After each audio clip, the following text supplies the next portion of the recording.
I'm back. I told you to do 2 videos. The only look I changed was put a beanie on my head and change location. I had to change location because this is where my puzzle is right now. You'll be able to see some pieces in the video, I hope. My dad gave me this 3,000 piece puzzle like 3 years ago, and I'm like, just put it on the shelf. It's like, no way I'm going to attempt a 3,000 piece puzzle. I don't have space. Like, where the heck am I going to build a puzzle? And then I had this brainwave, let's go B&Q and buy like the right dimensions, plyboard or whatever. So now I got the plyboard and I started building. I think I built it in like midway through August, maybe, yeah.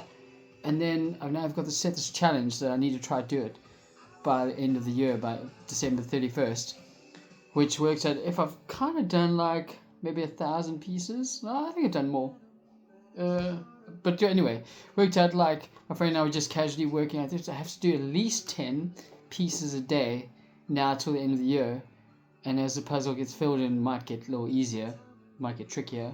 But hopefully I get to do it by the end of December. There might be some weekends when it's rainy and cold, then I'll definitely stay inside and try to do some more. But I've also found, and when you sit with a puzzle for too long, you get puzzled out. And this is where the thoughts came. To do a little sacred spaces again about my puzzle theories, my puzzle theology, puzzle ideas. So a few things. I'm just looking down my notes because I've got some notes here. I was reminded by the saying, how do you eat an elephant? One bite at a time. I like that. How do you do a puzzle? One piece at a time. Well, one piece at a time, but you always got to start at the edges. That's definitely important. But I like that one piece at a time. Sometimes we look at something that could seem like it could overwhelm us. It could be so big, and how I'm going to achieve this task. Start like one step at a time, one thing at a time, one task at a time, and then the whole thing will come together eventually. But also plan before rushing ahead. So we know, like classic puzzle people will always get the edges first. We'll look for the straight edges, and then we'll work with the edges, and then you maybe put it into colors. I've got a whole bunch of sorting trays. And we can show you. Actually, just there's like one sorting tray.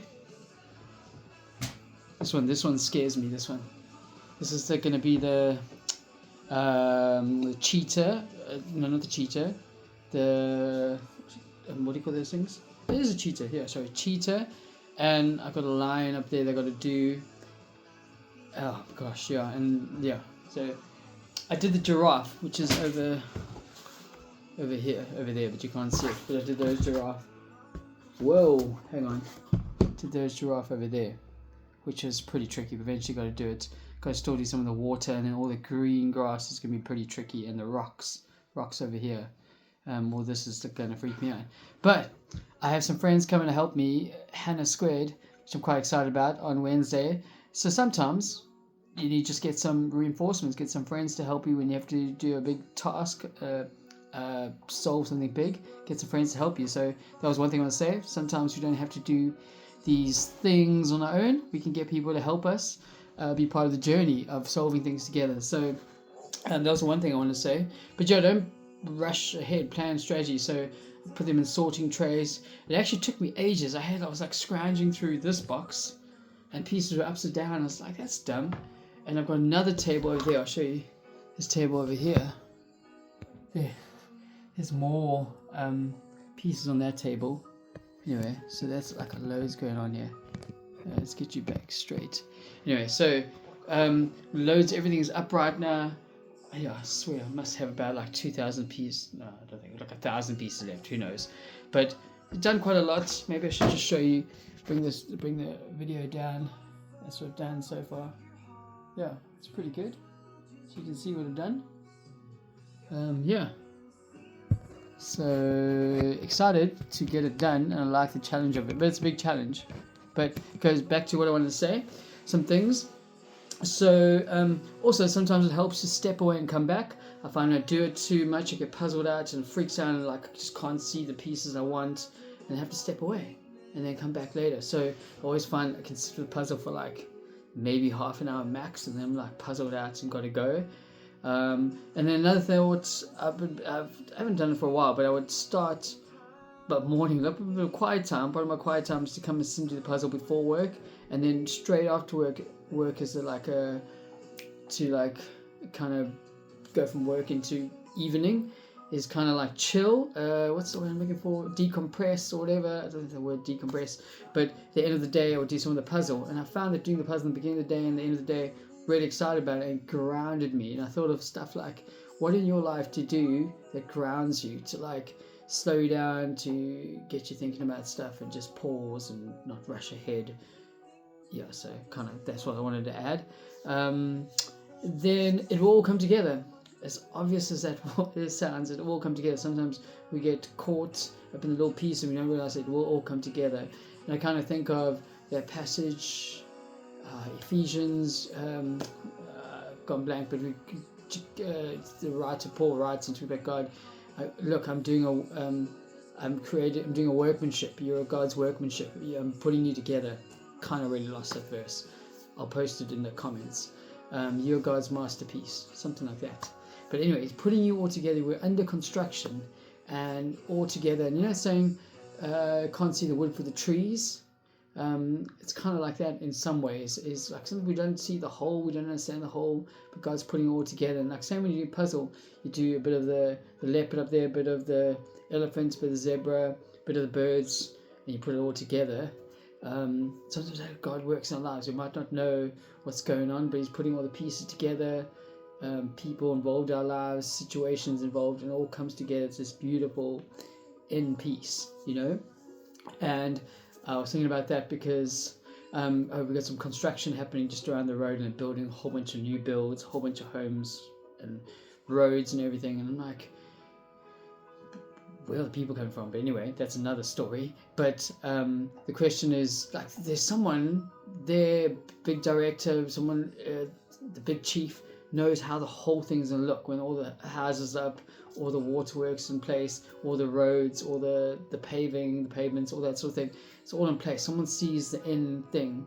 And the guys who work there, they'll just build and put things in place and told, do that, put a road there, dig there, put a pipe in there, build here, there. And they see little pieces, but they got to trust the person in charge has the master plan. And same with God. We can trust God. He's got the master plan. We do what He says. So yeah, I thought that was pretty cool too.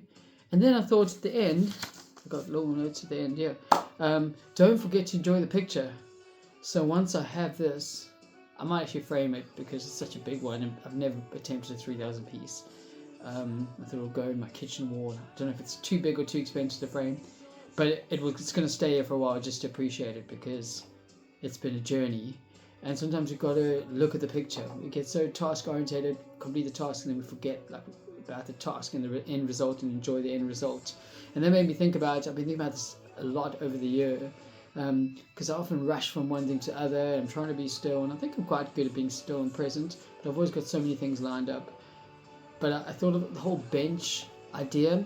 Like my aunt and uncle live Lee on the Solent. There are like loads of benches along the beachfront. And granted, it's probably a retirement town, coastal town, and there's loads of benches and people that sit on those benches. But then I think of the coastal path, of anywhere, the southwest coastal path, down by Durdle Door, that's the Jurassic Coast. There can be benches. And I think of the whole sitting thing. People don't sit enough and just look out to the ocean. That was thinking, it really bugged me. I've been so close to the sea, so close to the ocean, and I've not paused and just taken it in. I've done the trail, I've walked or whatever, but haven't just sat and looked out to the ocean and not rushed to the next thing, not worried how we're getting back or when we're leaving or what's the next thing happening, but actually just being totally present on a bench, even on the pathway, whatever it may be, but just looking out at the ocean and being present. So that was something I was challenged about, being present, enjoying the picture, enjoying things. That makes sense. So that's what I want to share. It's my other sacred spaces. Take it or leave it. This one's a little bit longer. Hope there's some gems you could take from there.